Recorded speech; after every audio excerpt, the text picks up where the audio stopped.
Okay, so the first and most obvious part of the technology used for my documentary is a HTC SD40 camera. It was used for both the interviews and the footage filmed out in Kenya, and it was an integral part of filming all of the content. It was easy to use because it was so small and compact. It meant I could take it around Kenya easily and film on the go, sort of improvising a lot of things. It was also good using for the interviews due to the fact that it had good lighting control as well for the shots. We could get a lot of the white balance correct with the quality of the footage used.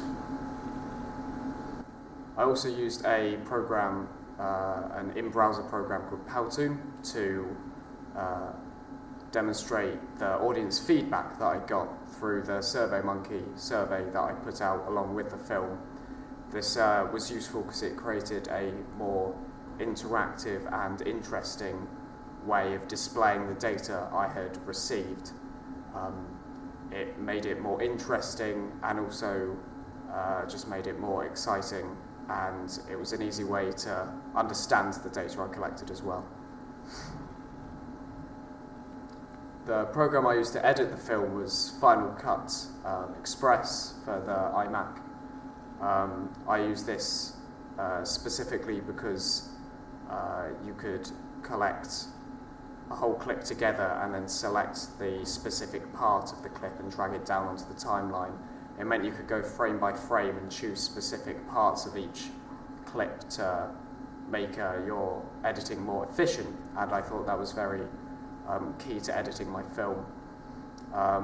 I could also use things like text, so for the opening sequence I have Faith come up the title of the film, and I could use Final Cut to make it smaller and put it in the corner to give it a more artistic feel, along with the different fonts and the different animations I can use for that text, just to make the film seem more interesting and so that it links in well with the childlike nature of the rest of the film.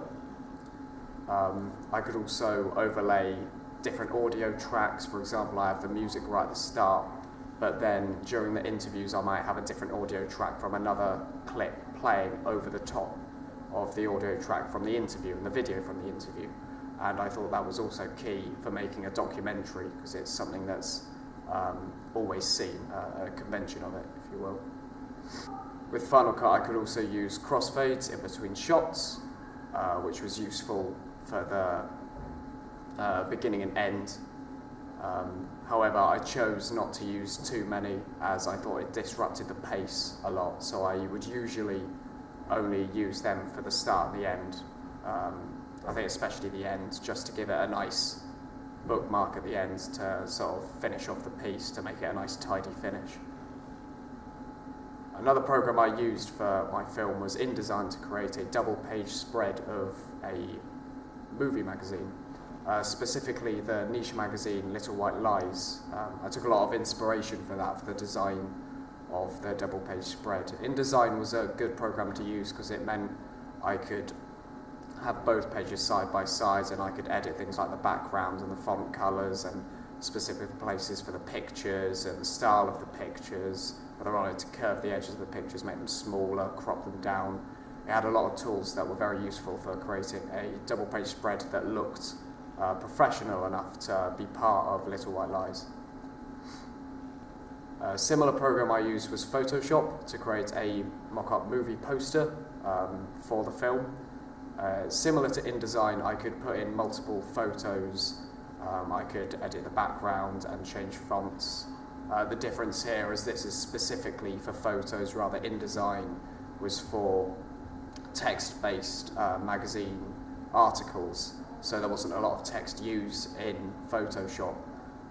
It was a very useful program for just putting together the various conventions you would find in a movie poster, like having the billing block at the bottom, then the title, and then screenshots of the movie going across in the middle, and then we could have sort of film awards going along the top, typical of what you would see in a movie poster.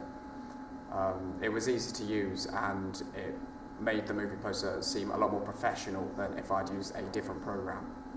2 internet applications I used, browser applications, on top of Powtoons, was also WordPress and YouTube, in order to get my film as well as all the other content I'd created, like the movie poster. In the summer of 2014, I spent a month in Kenya working at an orphanage called King's Kids Village. While I was there, I learned many things about how important their faith is to them. I talked to my friends Anna Reardon and Ian Mullins to ask them about their experiences out there.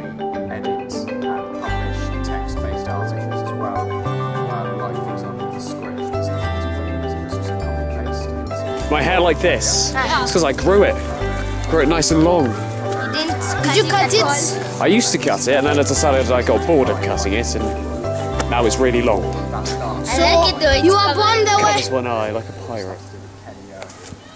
Christianity. Is there anything that challenged the way you thought about Christianity, for example, the poverty that you saw? Other things like Google Docs, so I could find... To be honest, link challenging my WordPress faith-wise, blog, challenging me faith-wise, make it more accessible for a lot it of wasn't people to more find. the poverty, it was also the way link in they the YouTube carried out their as faith well. compared to the way I carry out my Not faith. only things like my I was more initial challenged ideas about how and my faith more of my evaluation seems so goals, weak in but comparison also to the theirs, film itself, rather than being out there and which being was like, useful oh my because goodness, it how is a could very God not active be there because of the community poverty that I am and get a lot seeing? of traffic, But it was more like, towards oh my my goodness, films, the amount they of users on they them. have such a It strong also faith out used a there, tagging-based like system, clearly God is there so with that them, more and people could find clearly the he's film making such an film impact. sessions I want to be there, I want to be more like them, I could also rather than me link thinking, the film oh, is God really out there? description Because of the he YouTube video to was the so survey clearly monkey there. survey.